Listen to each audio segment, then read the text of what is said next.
The Ukrainian Air Force continues to ravage Russian forces and logistics in the Kursk region, and it seems Ukrainian fighters are operating without constraints there. Ukraine's Air Force now struck a Russian military warehouse complex in Ozerki, Kursk region, destroying hangars, buildings, and equipment. Over 30 Russians, including UAV crews and repair teams, were eliminated.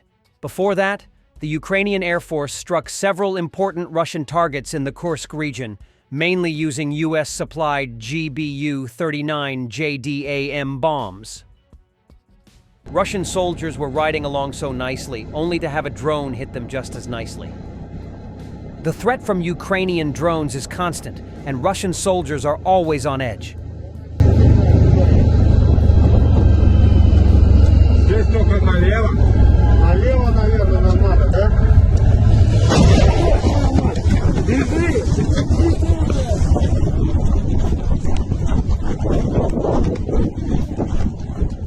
Все целы?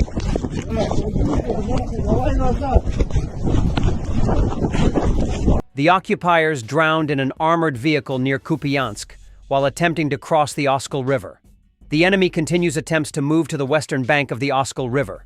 Recently, the occupiers tried to cross the waterway near the village of Matyusivka, but their armored vehicle, specifically a BMP-2 along with its crew, sank, reported the Khortytsia Operational Strategic Group.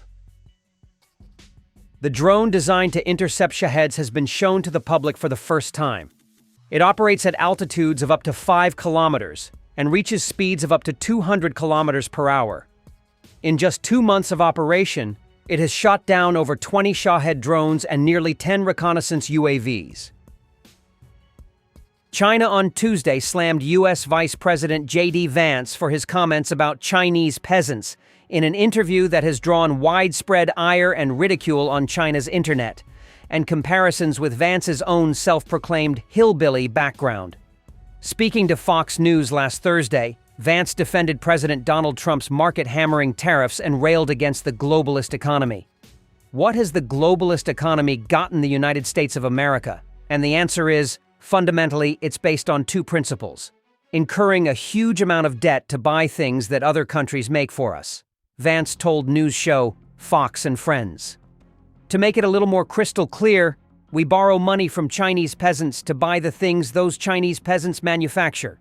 Asked about Vance's comments at a regular news briefing Tuesday, Chinese Foreign Ministry spokesperson Lin Jian said, "It's both astonishing and lamentable to hear this vice president make such ignorant and disrespectful remarks." Clips of Vance's interview made their way to the Chinese internet this week, drawing an intense backlash in a country where factory floors are lined with industrial robots. Cities are embracing homegrown electric vehicles, and remote counties are connected by a nationwide web of high-speed railways. This true peasant, who came out of rural America, seems to have a lack of perspective, said Hu Xijin, the influential former editor-in-chief of state-run tabloid Global Times, in a post on microblogging site Weibo. Many people are urging him to come and see China for himself. A hashtag on Vance's remarks became the top trending topic on Weibo on Monday night. By Tuesday afternoon, it had racked up 140 million views.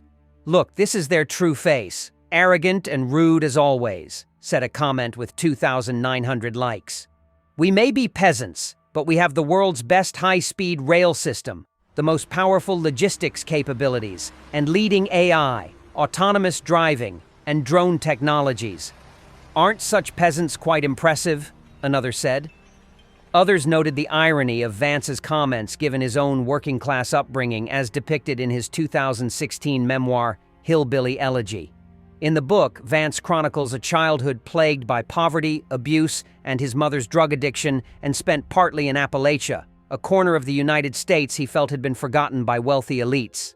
The book by Vance, a venture capitalist before his foray into politics, caused a sensation after Trump's first election win, and was widely seen as an explanation for the billionaire's rise among the white working class. But after latest Vance's remarks, the Trump administration is making you embarrassed to be an American.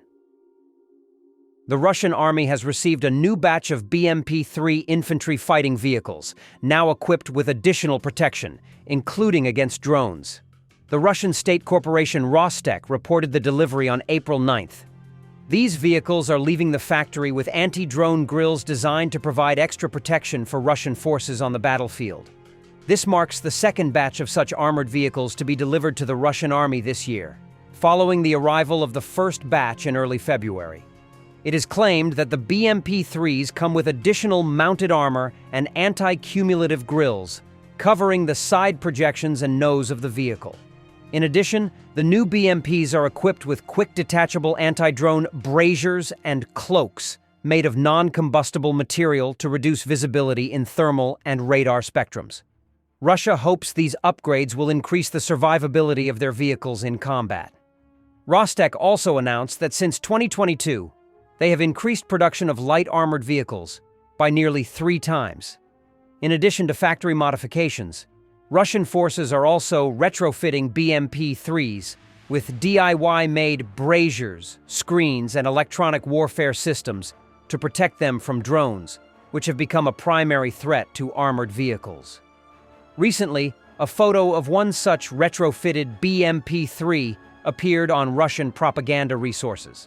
The BMP-3, developed by the Soviet Union, is armed with a 100mm 2A70 cannon, a 2A72 30mm automatic cannon, and a PKTM 7.62mm machine gun. It is designed to transport personnel to the front line, enhance the mobility and protection of troops, and engage tanks in combat. Unlike previous Soviet-era combat vehicles, the BMP-3 features a new chassis, engine, weapons system, and hydromechanical transmission. The engine transmission compartment was relocated from the front to the rear following a tank-style layout. Last spring, Russian forces were spotted using a BMP-3, fitted with the Cactus Dynamic Protection Kit, which is intended to improve the vehicle's survivability against Ukrainian strike drones, widely used on the front lines. In April 2025, Russia published the results of a study on the M2A2 Bradley ODSSA infantry fighting vehicle, which was captured from Ukrainian forces. The findings suggest that the American vehicle outperforms the BMP-3 in several key areas. Alongside the comparison table of the M2 Bradley and BMP-3's tactical and technical characteristics, the detailed findings of the 38th Research and Testing Institute of the Russian Ministry of Defense were also published online. Russians admit that the American vehicle has significant advantage in anti-munitions, anti-tank protection, and mine resistance. Thanks for watching, and don't forget to subscribe. Also, if you want to support Warthog Defense, please become our member and get early access to new videos, exclusive members-only videos, and become administrator in comment section. The membership link is in the description. Every day. We had a guy last week at 6 rescues in 6 days. He's doing the job every day.